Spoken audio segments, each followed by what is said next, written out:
Code of conduct. Heavy is the head that wears the crown. I put in extra work that just can't be found. I took the sword out the stone, wasn't a thing. Look me in my eyes cause I'm a king. Look me in my eyes cause I'm a king. God made me punch in accurate numbers. My castle won't crumble. What I tackle will fumble. I've been a leader when they ain't see it, but now my feet up. According to me, royalty didn't end with King Tut. Crown on my head, clouds is at my legs. Big says sky is the limit. I look down on the ledge. I push the bar like I'm opening a cell. Hands in my cookie jar, you won't come out with a single nail. I need all of mine. The weight of my shoulders won't fit on a scale. What's a king to a giant? Well, Goliath fell. Even if we playing chess, dog, this king can't be checked. I make all my moves on the board, I invented my steps. I'm a king, the blood of a ruler. I feel like Mansa Musa.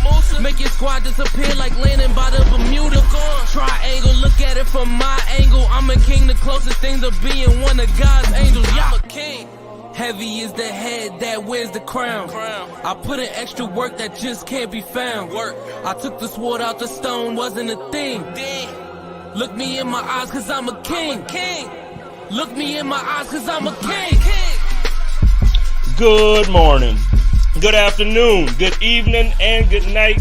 This is the Code of Conduct with the King podcast. I am your host, JSpenceTheKing, and I am excited. I'm late. I'm sorry, y'all. I'm a little late, but you know, it's an act of God. So y'all blame God. Don't blame me because I try to be on time. I'm in the building with two of my favorite people in different ways. I got to meet Fina in person a couple times, so he's automatically become one of my favorites. And Levi, I've been telling y'all for a minute, this man deserves more respect than y'all been giving him. John Fina, what's up, man? Hey, Spence, Levi. Hey, Tucson, buddy. Good to see you. You got me, Levi? Are we frozen again? No, he ain't frozen. Nah, I'm back. I'm here. All right. Hey, What's Levi, going man. on? How you guys doing? We're doing great, man. Great to have you. Man, it's a pleasure to be on, man. Hey, congratulations on obviously I'm going to miss you in Buffalo, and I'm sure there's people in the comments that I'll throw up throughout the night, and I'm sure you'll feel the love from Western New York, but congratulations on your new contract, on your new home, the next chapter in your career. How's it going out there? I know you just told us a little bit about what's happening now. Why don't you fill everybody in on what you're dealing with? So right now, like I said, we're in a tornado warning, man. I took a nap, woke up to a tornado warning. So it's different. I don't think I've had one of those in a while, since probably Alabama, but it's my second day out here in Pittsburgh. It's going good so far. I'm excited to be back with some old familiar faces and just ready to get to work, man. I'm excited. Hate leaving Buffalo. I packed up my place a couple of weeks ago. Sad seeing my teammates and moving out the apartment, but it's life. On to the next chapter, and I look forward to what God has for me here in Pittsburgh. Yeah, man. And so first I'll start, and then we'll kind of John and I will kind of bounce back and forth here. But the first question I kind of have for you is going to be centered around Buffalo. We'll get to Pittsburgh, and I promise we're going to talk about your current situation. But one of the things that like always intrigues me when people leave, and I know you haven't played a season yet, gone. But when people leave, it's almost like, man, no fan base is like the Bills Mafia. No fan base is like Buffalo. Just off of what your experiences were, what do you feel like you're going to miss the most about Buffalo, about the fan base, and about, just what do you think you'll miss the most about being a Bill? Man, for me, so many things. Just the support that we always used to get.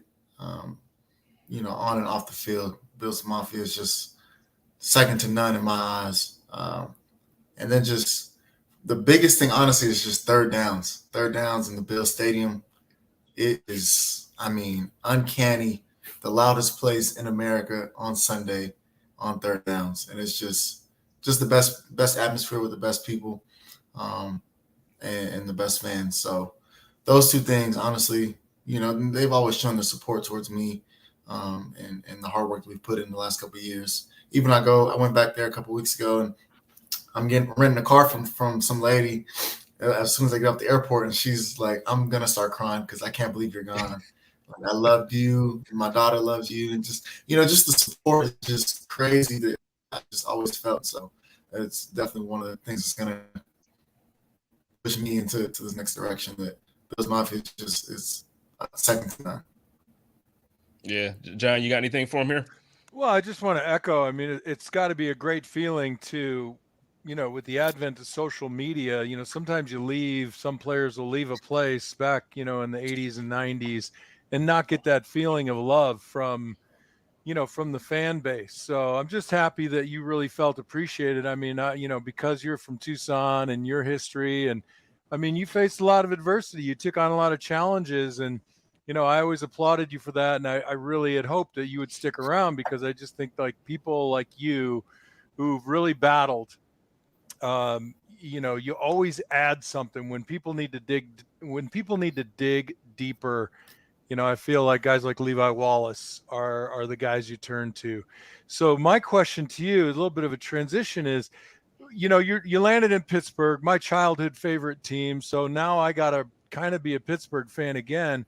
But did you have connections there, or when you left Buffalo, how did that come together for you, and why Pittsburgh? Any relationships?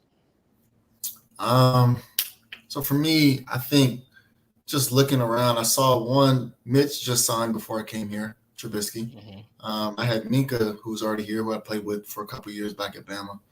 And then just going against Pittsburgh for the last couple of years, just their defense that they have is one of the best defenses, close to ours that we had in Buffalo.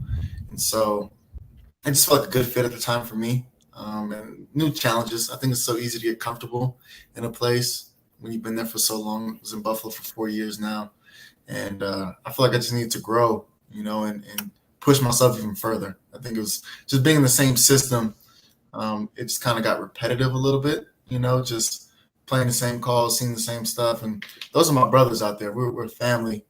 But I think it was just time for me to push myself and kind of go to another place and see how I'd be in a different scheme. And so when you got Coach T, and just see how he is off the field without meeting him, just the kind of man he was. And I just felt like it'd be an honor to learn under him and his tutelage as well. And just talking to Mika and Najee, just how much they love him here, just kind of felt right to me.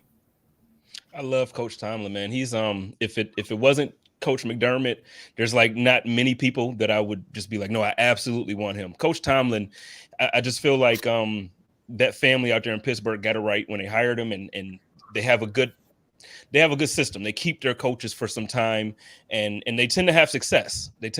So I'm a big fan of his. But you were just talking about, a new chapter for you and kind of challenge yourself and have new goals. So with this season coming up, now you're in a completely different. Well, I don't know how different the system is. So maybe you can kind of elaborate just on the surface level of how different or how at all it's different. And then also what as a personal goal, I know the team goal every year is obviously the division and the Super Bowl, but outside of that, if you could say, okay, I want to add to Levi Wallace's resume this year, how can you do that in Pittsburgh? So as far as just the different challenges, which like I said, is my second day here. So I'm just getting into the playbook, and trying to figure out, the kinks and just seeing how I can make plays. I think for me being in Buffalo for the same playbook for the last 4 years, I found those like extra plays that I could make throughout the system, throughout the defense, jump a play here, see this coming, see how teams attack us. So now it's a whole new different playbook, and I have to see how Pittsburgh Steelers are getting attacked. Okay. And so how can I prepare myself for that and see, okay, where can I still play in this formation with this defense? It's kind of like chess, you know what I mean? Now it's just like a whole new team, a whole new opponents, different division. When you go against the Jets and the Patriots in Miami, you kind of just know what to expect. And so now I'm going against other teams that I haven't really played as often.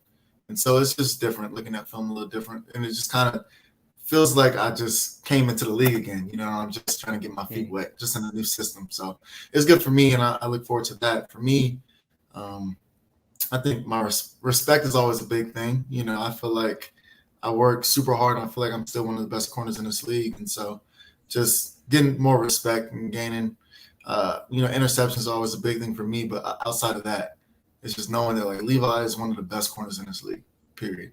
And I know that, but my goal is to keep putting teams on notice and go from there. Nice. Hey, Levi, people ask me all the time from my experience, what's the hardest position to play in football? And I always say that the three hardest positions, number one, quarterback, and 2 and 3 are a tie, left tackle and corner. And I mean, I know I always think like you're on an island and people talk about it, but can you give us a little bit for the people who are listening in, put us into the helmet, into the uniform on press coverage or man-to-man, 3rd and 6, deep into the game, and what's going through your mind?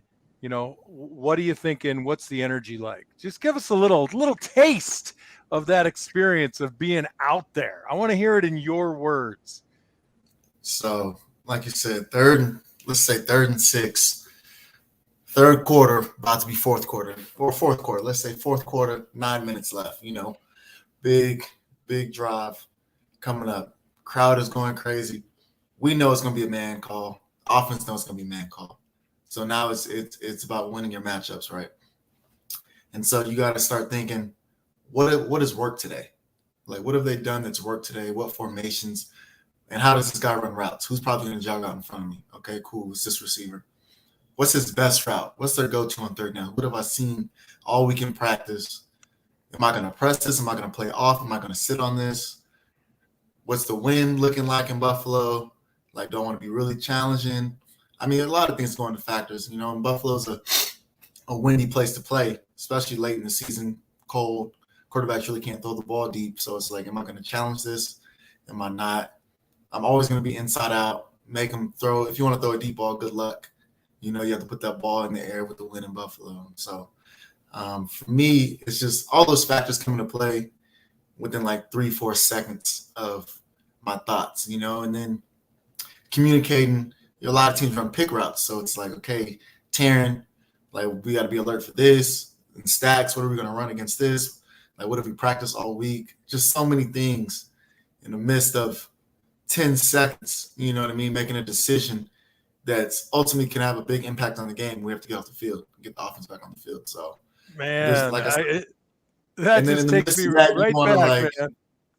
In the midst of that, you want to like get the crowd pumped up. I'm waving my arms and telling them to get louder to make it harder on the offense. But I'm throwing my arms up and all these things are going on in my head. So it's so much adrenaline and so fun to be out there on third downs.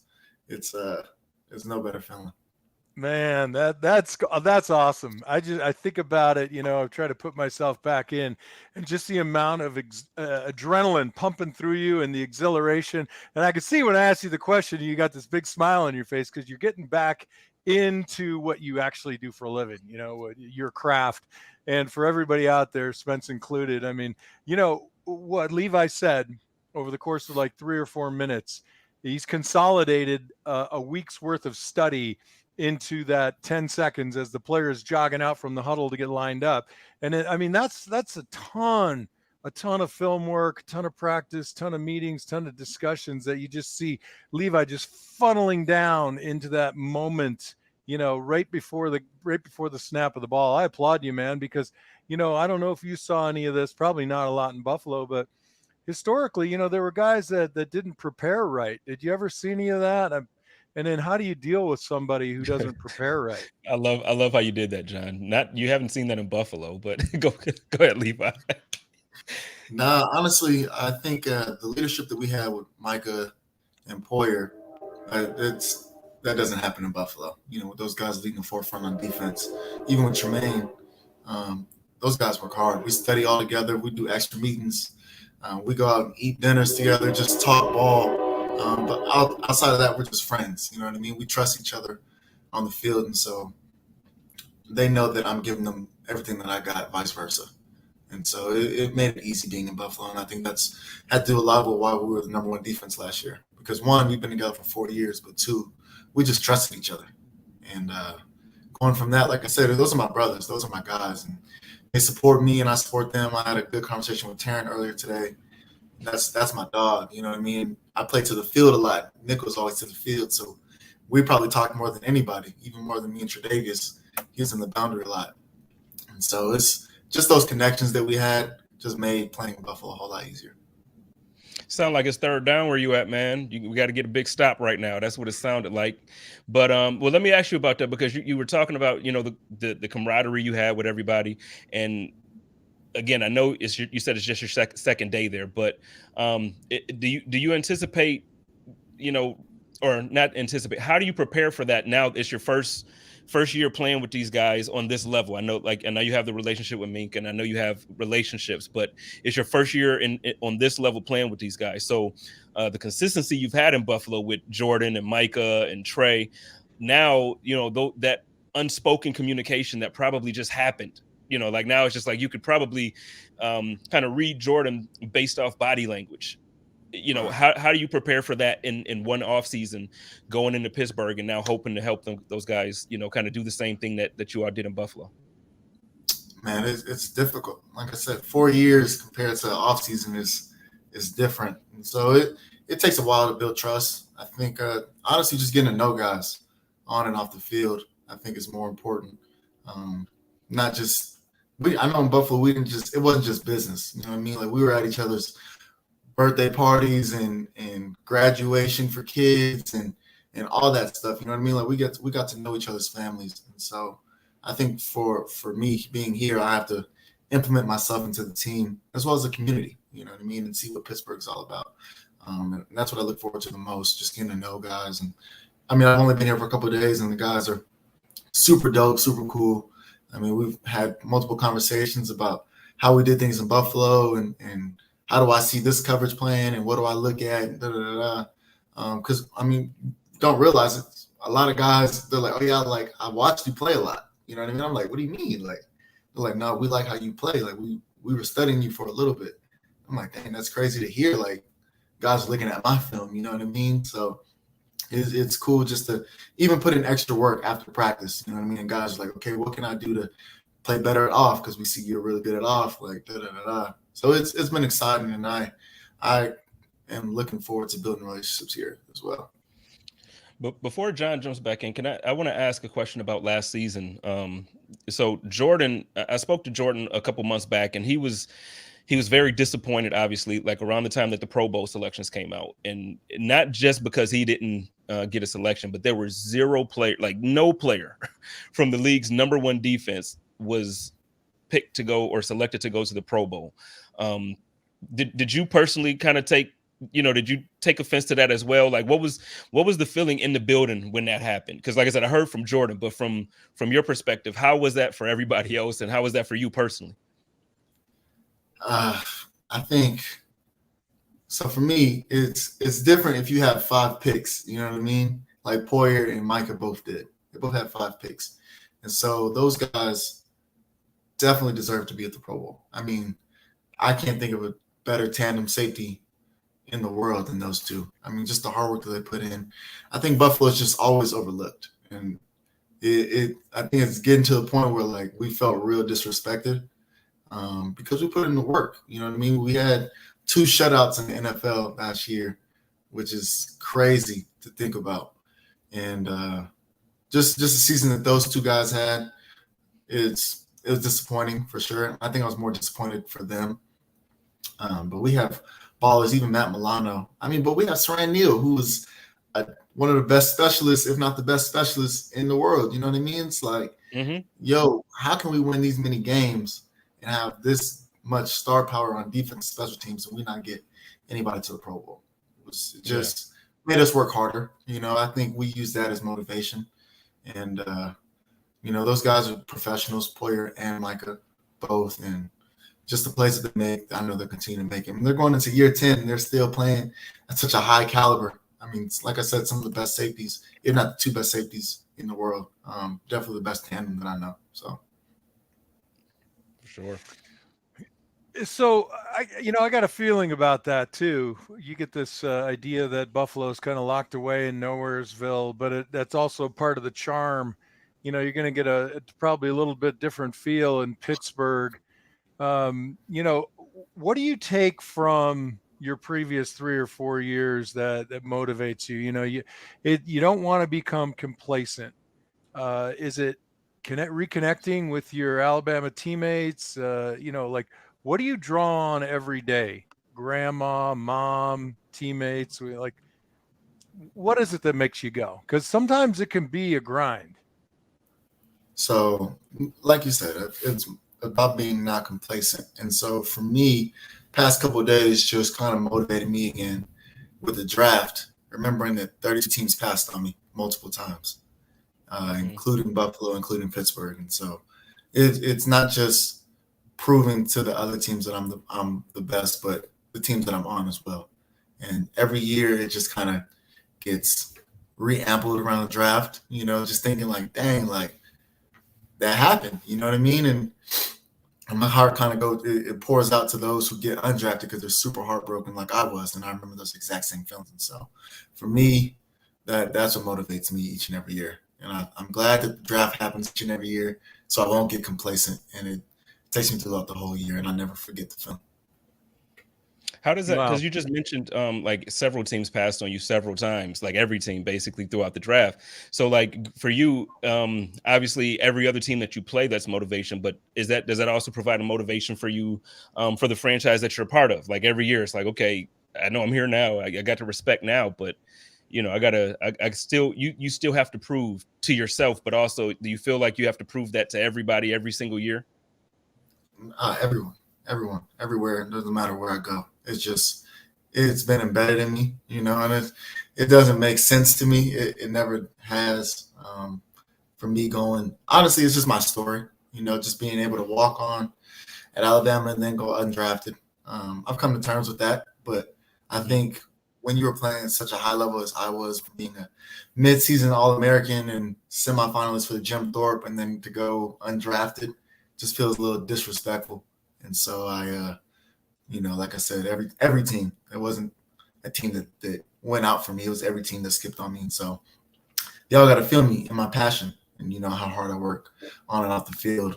I try to be one of the last ones to get off the field. So, I want them to see my work that I put on and put into my craft. That's awesome. That actually brings a question up. So you played for Tucson High, go Badgers, right? Yeah. And then how was it that you made the connection and walked on at Alabama? Like, what was that process like? Did you show up, open call? I mean, that's crazy to me. I mean, everybody looks at Alabama, Georgia, Clemson. I mean, like, how does that process work? And I mean, yours. Yeah. So for me, I was just a regular student. I just went there to go get an education, graduate, and keep it pushing. And I started playing intramural football my freshman year. And I was just bored and hanging out with friends. And I was Lamar Jackson before Lamar Jackson was real. And I freaking was busting teams up left and right. And a couple guys were like, "Dang, you should walk on to the team. Like you should be playing football in the stadium." And I'm like, whatever. Like I'm over football.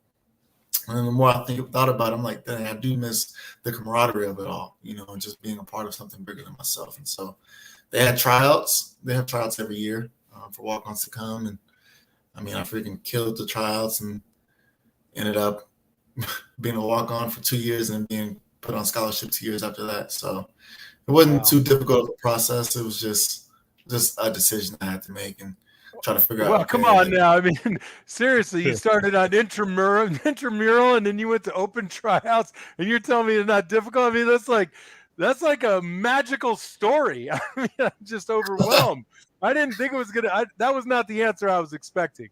I thought it was going to be Levi goes to Alabama, knocking on the door and saying, "Hey, I want to try out." But this is a much better story, man. I mean, you better be writing these memories down because you got a book. I mean, you got a book coming. It's so motivational. I mean, it's so inspiring. I'm thinking more of a movie than a book. Well, you start with the movie, and then somebody writes the screenplay, and then Spence plays you in the movie, and I don't know who I play, but I would even cut my hair for it. I got you, Levi. Yeah. I cut the braids off. He's going to need a stunt double for any of the athletic stuff, though. Promise. 1,000,000,000%. I got too much around here for that. We got a question for you in the comments, man. Pops Mafia wants to know if it's true that you decided to go to Pittsburgh because you were wearing yellow shorts. I've listened to a couple interviews, so I know it's a little bit deeper than that, but some Bills fans would like to know. Yeah, so my agent had ended up calling me and was like, "Yo, Pittsburgh is about to call me. Like, what do you think about Pittsburgh?" And I was like, "Oh yeah, Pittsburgh's cool. I can go to Pittsburgh." And so he's like, "All right, I'm gonna call you back." So he called me back, and he was like, "Yo, Pittsburgh got it. They offered on the table. Like, what do you think?" And I said, "All right, let me call you back. Let me call you right back. Let me pray about it. Let me see if that's where the Lord wants me to go." So one, I called my mom first, and Pittsburgh's her favorite team growing up. So I was like, "Mom, what do you think if I went to Pittsburgh?" And she was so extra. She's like, "What? Wait, let me pull the car over." I'm like, "Yo, Mom, relax. So just ask a question." And but she was super excited. So I was like, "Okay." Then my agent called me back and he was like, "So what you think?" And I was like, "I haven't prayed yet, bro. Let me call you right back." So I prayed and I was like, "Yo, Lord, like if this is what you have for me to go to Pittsburgh and start over again, like just send me a sign. You know what I mean? Like just tell me, let me know that's where you want me to go." And so I stopped praying. I started driving a little bit. And I looked down and I had like black and yellow shorts, black and gold shorts. Like, and I was like, maybe this is my sign. You know what I mean? Like, Right. and it was just Pittsburgh came out of nowhere. Like I didn't know anything about Pittsburgh before 20 minutes before that call. I was already out and about shopping at the mall. And I just happened to look down and I was like, dang, maybe this is something, maybe that's where I need to end up. So I called my agent and I was like, yo, I'm going to Pittsburgh. And it kind of just went from there. So I'm here in the Berg now and I'm excited to be here. Signs are everywhere, man. You just got to look for them, right? Absolutely. Absolutely.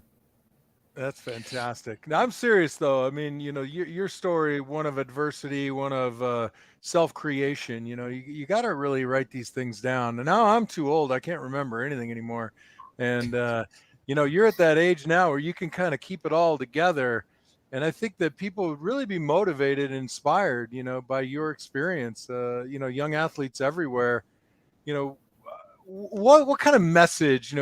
People are gonna listen to the code of conduct, right? And a lot of these people have kids out there, so I know you probably have a lot of experience talking to kids, but what kind of message would you give to parents surrounding how to, I don't know if manage is the right word, but how to communicate with your kids during their athletics, and what kind of encouragement and maybe a couple things to just don't do that, mom and dad.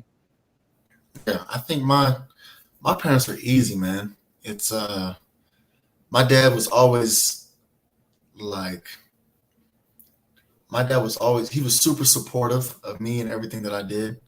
And he was always telling people like my son's he's gonna go to Alabama, he's gonna play football there. Before I even thought about going to Alabama, because that's where he grew up in Tuscaloosa. So he was always just putting that out into the world, good energy, and just kind of prophesizing that over me. And my mom, she was mostly my football coach in a sense. Like after I come off the field, I'd be like, "All right, mom, how did I play?" And she'd give me a grade, and she still does to this day, just how I was. But I look forward to it. You know what I mean? It motivates me and pushes me. But I ask her for that, and so it was so easy to grow up in a household and play ball and play sports because there was never any pressure. And I think people don't realize like when your kids love something, like they want it more than you do. You know what I mean? Like I knew that my dad loved football, you know what I mean? But I loved it 30 times more than him. And like every high school game that we lost, I wouldn't go into the locker room. I'd sit outside and cry because I felt like it was my fault. I felt I put all that weight on myself. And I think kids do that more oftentimes than not. Like parents don't realize that. And my dad didn't know that until he ended up walking under the bleachers one time and saw me crying there. And I started doing it. And he started noticing like, dang, like he comforted me in that instance, but like he didn't know like I felt that way towards football. Like it was my first girlfriend, you know what I mean? I've been playing since I was 5 and I put so much blood, sweat, and tears into it. Like football just meant the world to me. And so it was easy because he knew the pressure that I put on myself to be great in the sport.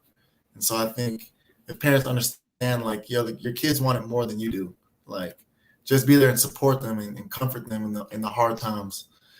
You'll be just fine because that's what helped me get to where I'm at. Hey, Awesome. we didn't get to talk obviously prior to this to kind of prep you for anything, so I'm just going to ask if it's okay. There's been a lot of inquiry. Are you comfortable at all talking about the last time we saw you play in a Buffalo Bills uniform, or would you kind of like to not deal with that conversation right now? That don't matter. It doesn't Okay, matter. well, You no, can ask. because well, I'm sure you see on social media, I know you're not like super present on there, but when you are, I'm sure you can see, the 13 seconds deal, the defensive, just the way it all played out.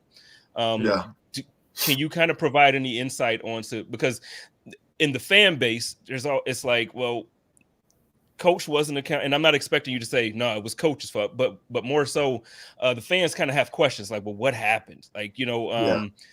it just, we just don't get it. So if you can kind of just give some insight to just from your perspective how that last couple series went, and how the game ended up the way it did. Yeah. So for one, I think so. It's so much excitement, right? So we just scored, and everybody's super excited. I think we kind of just lost the. I don't even know the word. Just like the attention to detail in those last 13 seconds. So we played so soft the first play, thinking that they were going to throw the ball deep or whatever. And Tyreek Hill, first of all, it's the fastest man I've ever seen on the green grass, like playing football. It's unbelievable. He's the fastest person that I've ever seen play football. So he caught that ball and got like 25, 30 yards in like 3 seconds out of nowhere. And so we called timeout. And I think this is where we took for granted those 4 years of being together. In that last play, because we had a good play called, but we were all on different pages on how we thought it looked, right? And so for me, Dane had came and told me to play. Cool, we all had the same play, but I usually go out to the sideline and make sure it's all situated and settled. And so I put a lot of blame on myself, thinking that I was going to know where Jordan and Matt were going to be, so I never looked. And I think that's where we took it for granted, seeing where they were at, because we had to defend outside and we had to defend that little bang route that he ran too. And I never looked at Poyer or Matt to see their lineups. And Poyer was usually he's near me, and that bang route is usually a pick, And I think I didn't even looking back at the play. I'm like, dang, he was that far back. Like if I would have just looked back, I would have scooted in or I would have pressed it. You know what I mean? And so it's just, but you can sit there and have a bunch of what ifs and what ifs and what ifs, and it'll drive you crazy. You know what I'm saying? And so I think for those 4 years, we never took communication for granted. And in those 13 seconds, we let ourselves down. We let, honestly, just ourselves, because the fans aren't out there, and nobody else is out there. We let ourselves down with all the work that we put into it, and just being that close to hosting an AFC Championship game. That everything that we worked for the last 4 years in Buffalo, we took it for granted on that side of the field. And it sucks, you know what I mean? But I've come to peace with it, and I kind of just let it be what it is, and kind of go from there. So I put a lot of myself on that play, just even the preparation that I take to it. I never like to have mental errors or busts, and I always like to be on the same page. And for that 13 seconds, I kind of maybe just relaxed and didn't do one of those. It would have just took to do one of those to see where my man 21 was at, and we took it for granted. And so they ran that bang route, ended up kicking that field goal, and then the next drive was the next drive. So it sucked, but that's life. Not everything's perfect, and can't go back in the past, so I don't live in it. I'll tell you what, man, my heart broke. It's kind of like I really wanted you to stick around. And again, like I'm happy for you that, you got the contract, you're on to your next steps. But I remember last off season, and I forget who it was that it was reported that you spoke to, but I don't know if it was like your girlfriend or what, I don't know, but you kind of was like, no, I'm going back to Buffalo because we're going to win a chip. Like we winning a Super Bowl. And Yeah. I remember that quote so much because obviously you expect to hear that from certain players, and you expect to hear that really from the whole team. But I could feel the belief last year was completely different than like in years past where it's like, no, I'm in the NFL. We play to win and we're going to win the Super Bowl. The belief that was in that locker room last offseason going into the season, you could just feel it. And when I remember hearing you say that specifically, and it was just like, man, so now for you to be on to your next chapter, man. Personally, I'm gonna just tell you, I'm gonna miss you, bro, man. I'm gonna wish you luck every week. Unless y'all playing the Bills, you know how that go. But man, it really broke my heart when you signed in Pittsburgh. Man, Yeah, I got to tell what- you, I feel the same way every time we talked about you on the Off Tackle show. I'd always say, everybody, not everybody, but you fall into this category where because you weren't drafted, just like you said, you're battling against something, right? There were comments made about me when I was drafted that I carried with me for 11 years. You're always just trying to prove what you got. And I want everybody, I hope everybody listens to this, because if you don't root for Levi Wallace and you don't hear his story and you don't, see like the guy that's just self-effacing, I mean, we all need a dose of Levi Wallace. And I hate to sound like a homer for you, but just like Spence, man, I'm going to be a huge fan. I really am. I'm sorry that I know you got your fundraiser for your foundation, and it's the same day my daughter graduates from Sal Point, so I wow. won't be able to play in your tournament, man. All good, man. All good. I'm not a fan of South Point, but I'll be a fan of your daughters. The Hey, rivals. that's all right. I know. I hated South Point, man. I hated South Point. Those were our biggest rivals. That's all right. Hey, you know what? Let that be the only bone of contention between us. Okay, how's that? Absolutely. Congrats to her. Congrats to her for sure. And South Point's Thanks, a great school anyways, so it's congrats to her. Absolutely. And let's talk about that a little bit. I was going to save that for closer towards like when we're shutting down here, but let's go ahead and bring it up. You're going to be in Tucson, out in Arizona, for the Levi Wallace Classic. And is this going to be a yearly thing, an annual classic? Yeah, that's the goal, man. I think I started my foundation a couple months ago, and we had a football camp out in Tucson, had about 300 kids, and that was super dope. And now hosting this classic, I think I started the foundation to be able to give back to Tucson, just do things as far as give people scholarships. I feel like I don't want so many people to be like me and have to walk on. I want there to be scholarships and people don't have to pay, and people, there'll be more attention. Like Tucson High is right across the street from the University of Arizona. They never came to see me play. And wow. I talked to coaches years after when I was back at Bama, and they're like, yo, we apologize. We didn't recruit you. And I'm like, well, listen, don't apologize now. I got a couple rings, man. You don't got to apologize. I'm where I'm at. You know what I mean? But it just sucks that there's so much talent and so many people in Tucson who just get overlooked. And even just the whole state of Arizona. I think a lot of those schools go out and recruit from Texas and California. And so just be able to give out scholarships, but then also help the unhoused, so many unhoused people in Arizona. And it just kind of breaks my heart that we're just not doing enough. And so I volunteered a lot back in Buffalo for the Mission City Center. And they just showed me so much, and kind of just want to implement some things back in Tucson just to help those people out as well. So, we're doing it to raise money. And Poyer will be there. I'm excited for him. He's a big golfer. And it should be a good. Huh? He's high. I said he all right. Yeah, he all right. He's a pretty good golfer, man. He's a pretty good golfer. I've golfed with him a couple of times, but this course is hard, so I'm interested to see how he's going to play it. But I'm looking forward to doing that. As you can see, all you got to do is go on the website leviwallace.org and register. I mean, we have golf, we have lunch, we have an auction, we have some Levi Wallace merch that's about to come out. Definitely just a whole bunch of stuff, bunch of fun games. It should be a great day, and I'm looking forward to it. So you mentioned Jordan. Are there going to be any other athletes or anybody that? So because the link is in the description for everybody watching live. I also posted the link on Twitter, so I'll make sure I share this from now up until the time of the event. But is there anybody, if anybody wants to come and be excited to see somebody? Is there anybody that's going to be there that they can look forward to seeing? Other than Poyer, I know we got Cam Lewis. He's coming out. Josh Thomas is coming out. I think we got a couple other guys from Alabama who are going to come out too.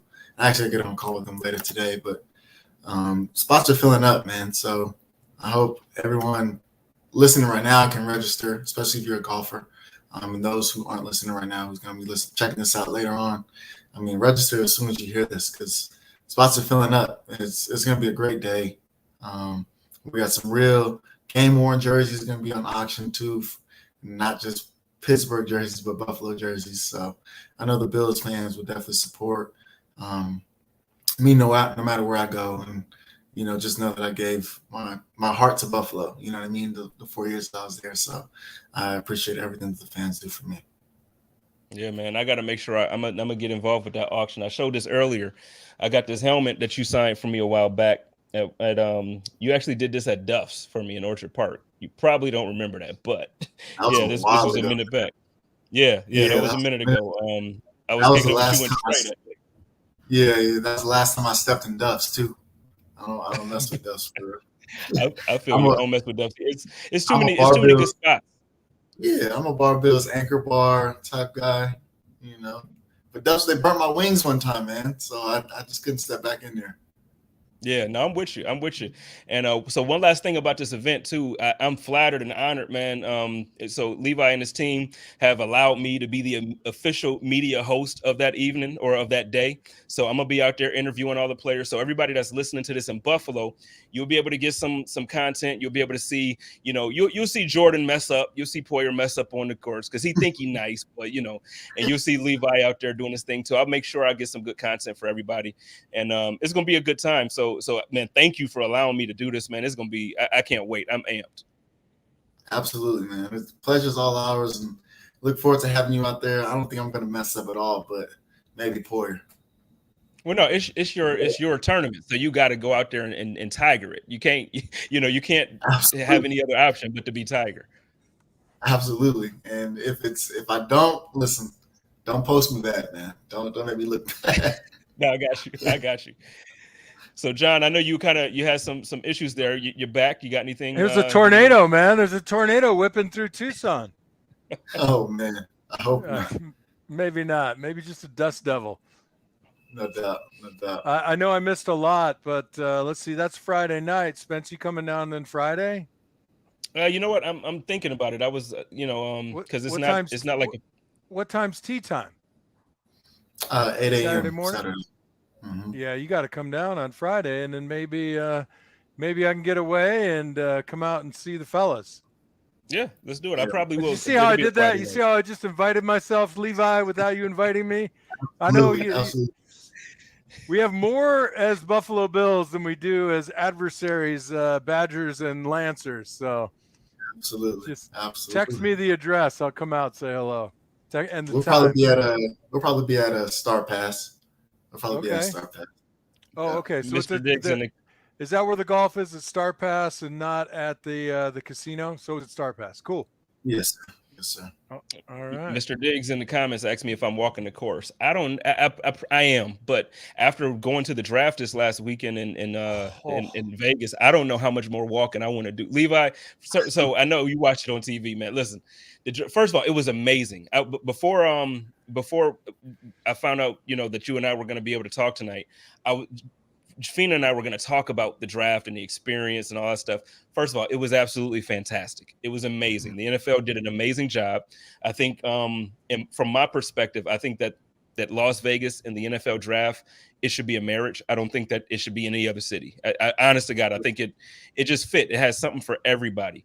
But the amount of walking that you do, man, I know you an athlete, you in shape, so you probably would have been like, it's whatever. I got home, I had to take a bath, I went and got a massage, man. I had Epsom, so it was over with, man. But I'm gonna be walking the course with you, man. Levi, tell Spence for me. So do that about 20 times, and then you get like the feeling of just playing a half of football. I'm trying to tell you what I know. Monday morning, right? Man, it's not even Monday. It's Tuesday morning for me, man. Tuesday morning, it's like, yo, I feel like I got hit by a train. It's unbelievable. You know what? Especially like if you go against a team like who likes to run the ball? Like Tennessee, like Cleveland, where they just like make the corners tackle. Oh my gosh. Like I come out of game with like 8 tackles, 9 tackles, and like 3 pass breakups. I'm like, yo. Nobody talk to me. Don't even look my way. Like, I'm gonna climb on this training table. Just treat me, and I'm gonna go to sleep. It's unbelievable. It's funny. People, it's hard I to hear that. explain, isn't it? I mean, it's a different feeling. Like, my big fat self, I could go out hiking, and do some work in the yard, and the next day I feel it. But there's something about the emotional draining, the physical draining, and then coupling that with just an incredible amount of physical degradation that you're trying to recover from, and you just want to, like, don't nobody move me.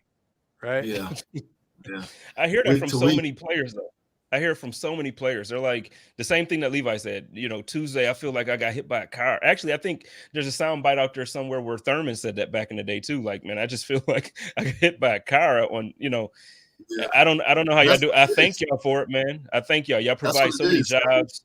Yeah, That's you exactly know. what the game is. Like, you're training, especially in this time, you're training for car accidents. You know what I'm saying? Like, it's week to week to week to week. And then in Buffalo, we put pads on Wednesday. We put pads on like right after the day off, just to try to give your body a rest Thursday, Friday, Saturday. But those Wednesdays are tough. It's like, yo, I don't know. Like, this is, and it's not like just like you put the pads on, like we're tackling, like we're getting back to work on Wednesday. So it's difficult for sure. I want to have this call with you again in like 7 years. I want you to have a minimum of 11, right? And then just the description of the recovery from a year 4 guy, right? What are you, 24 years, 25, 26 years old? And then now you're 26. doing it when you're 30 and 31, man. That's a whole different level. But it's so hard to describe. You, like, people, they feel bad for you, but they just can't crawl in, and just the headache and the body ache and the emotional, especially after a loss, it compounds it, man. You just, like, the ache inside of you. It's crazy. Listen, it definitely hurts more when you lose than when you win. But for me, I'm 26, but I feel like I have a 30-something-year-old body, man. I think honestly, it just came from Alabama. We practiced so hard, we worked so hard at Alabama. Like, man, listen, I feel like I'm on year 8. It's just like it just kind of built up, just because Coach Saban, he runs his organization like an NFL team. You know what I mean? Like, we practice hard, we compete, and everyone's trying to get a job. It's 5 stars across the board. So you have to work here. It's no times off. I remember plenty of days where I saw Derrick Henry carry 30, 40 times the ball. And that next Monday, he's squatting like 300, 400 pounds after another practice, because everybody's just gunning for your spot. And so that's just the toll that you put on your body, especially playing in Alabama. So it adds up, man. I'm not as young as I think I am. I have to stretch before I get going these days. I don't just wake up out of bed anymore. Spence, let me sneak this real quick one here, just a little bit of perspective, and then you can close it. Of course, it's your show. Levi, my son Bruno is a second year at UCLA, offensive lineman. And, if you're paying any attention, you see all of this NIL stuff and kids going in the portal. And, real quick, like, what's your take on the portal and the NIL deal going on? Man. Conflicted. I wish there was NIL when I was in college. Dang, I want to make some money. Right. But, the portal, I don't know. It's interesting now because, honestly, I haven't been paying attention to it too much. I know, kids are able to transfer at will and kind of go wherever they want to go. But crazy. For me, I honestly didn't get my opportunity until a couple guys left. I had Mo Smith, he transferred to Georgia. Kendall Sheffield went to Ohio State. And my dog, A-Rod, he went to UCF. So with 3 corners leaving, I bumped up to freaking the second corner on the list, and I don't think if those guys didn't leave, I wouldn't be in the position that I'm in today. And so, and even me, I was about to transfer to FAU with Lane Kiffin my senior year. It was after I graduated. But now, guys can transfer in and out whenever they want to. which is crazy. I mean, just after a year, so I think it's like, in one hand, like it's good, especially if you get an opportunity. Like if you're not being able to if you can play, like I said, Alabama's so competitive, and there's no need to waste your talent. You know what I mean? But at the same time, like it only makes you better. Work while you wait.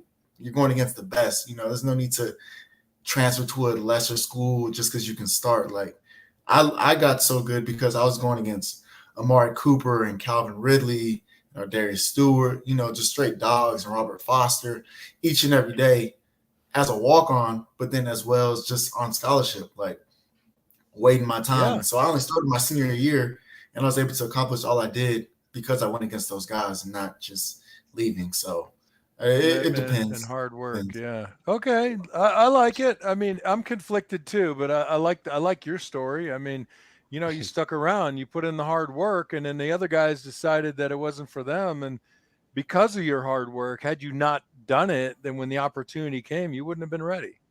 Yeah, for sure. Absolutely. So I'm glad that I stuck it out for the long run. I'm where I'm at now because of it. I gotta well, there's one more question in the comments that I want to ask, but then I want to talk about your year coming up. But Mr. Diggs in the comments wants to know basically, because you're commenting about Alabama practices. So in comparison, would you say that your practicing at Alabama was a little bit more, on the hard side versus playing for the Bills, or would you say the professional level was more difficult?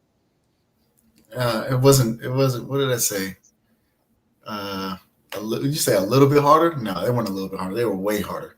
It was in college, way harder. I mean, the Bills. We practice hard though. We practice hard at the Bills. Don't get me wrong. Like we practice intense. We compete. Josh is out there talking mess. We're out there talking mess. Like nobody wants to back down. I think that's why we're so good. But Alabama was like, it just seemed like it just never stopped. Plus the humidity that was out there in Tuscaloosa just made people mad. You know what I mean? Like we were just pissed off out there just playing football. You know what I mean? And we don't know any better. We're just coming out of high school and we're just listening to Coach Saban, and it's just we're out there really trying to hurt each other over just playing time. You know what I mean? Like we competed so much and we wanted to win so bad. One, because there's a standard at Alabama just to win year after year after year.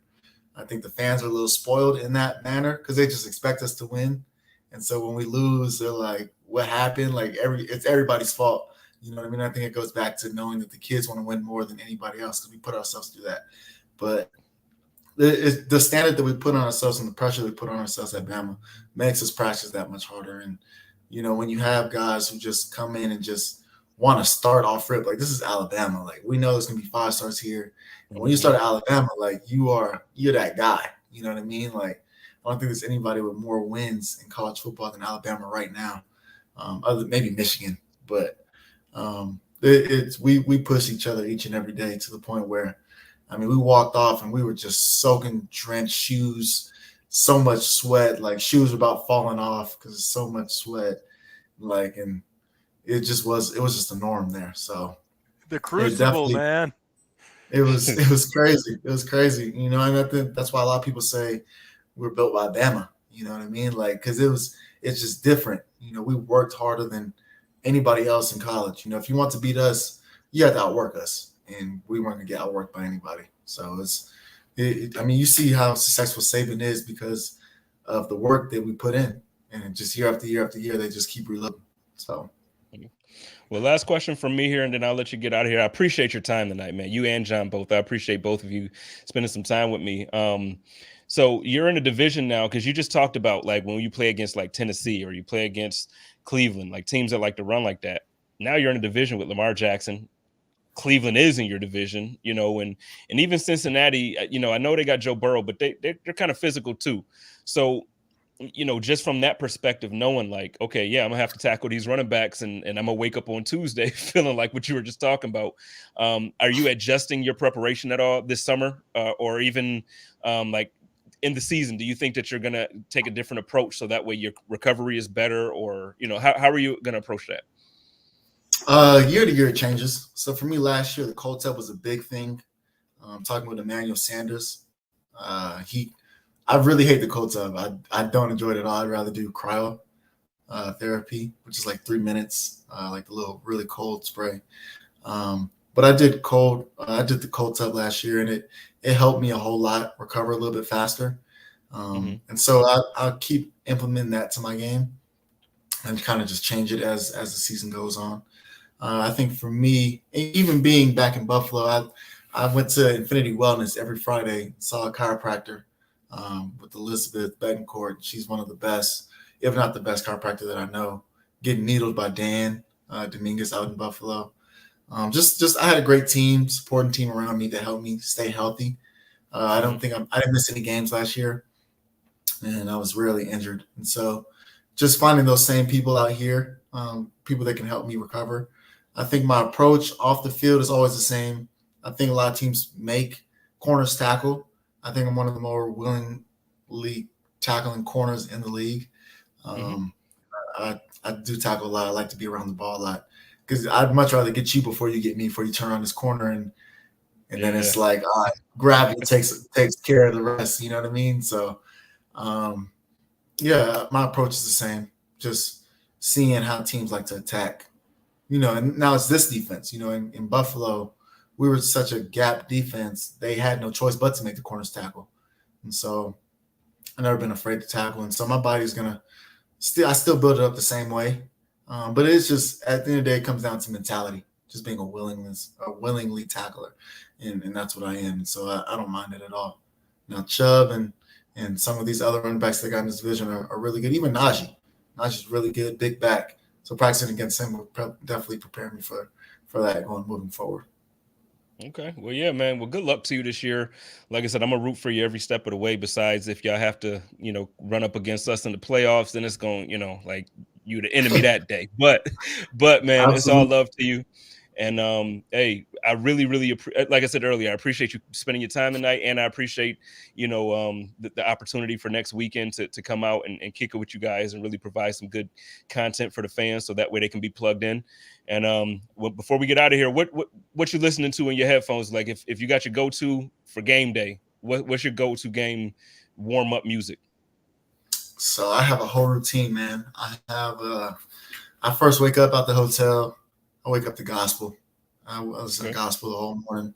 Just be thankful to make it to another Sunday. Be able to do what I love to do for a living. That just reflecting, like, dang, like I came out of Tucson, and the Lord brought me this far to be able to play football on Sundays in front of millions of people. And so I listen to gospel, be thankful. I jog on the field. That's when I like start listening to rap, hip hop, like Wayne, Jeezy, Kevin Gates. Kind of just depends what's going on. I have a football playlist, so whatever comes on shuffle. And then from there, like I get super excited and amped up. We run on the field. We have our field music that we have. I come back in the locker room, and we have our team prayer. Just with the fellas in the shower, pray in the shower. And then after that, I sit there and I listen to 2 songs, man. 2 songs every week. Because I'm so amped up and I'm ready, knowing that I have to calm myself down. So first song I listen to is Sunday Best by couldn't tell you. I forgot who sings that song, but it's like a feel-good song, like I'm feeling good on Sunday. And then the song after that, and that's like a slow song, kind of slows me down. And then after that, the last song I listened to, which is a little bit embarrassing, it is what it is, but I listen to Lights by Ellie Goulding. And I don't know. Why is it embarrassing? Because, a lot of people don't think like, you about to play football, you listen to Lights. Like it's one of those songs that just kind of like makes me now I got to look it up. But your personality, but I mean, I feel like your personality, like you're I don't want to say you're soft spoken to the sense where like you don't speak up, but I mean you're not like this brash, harsh kind of person. You don't come across that way. So I would fully expect that to be the type of music that calms. I would just expect that.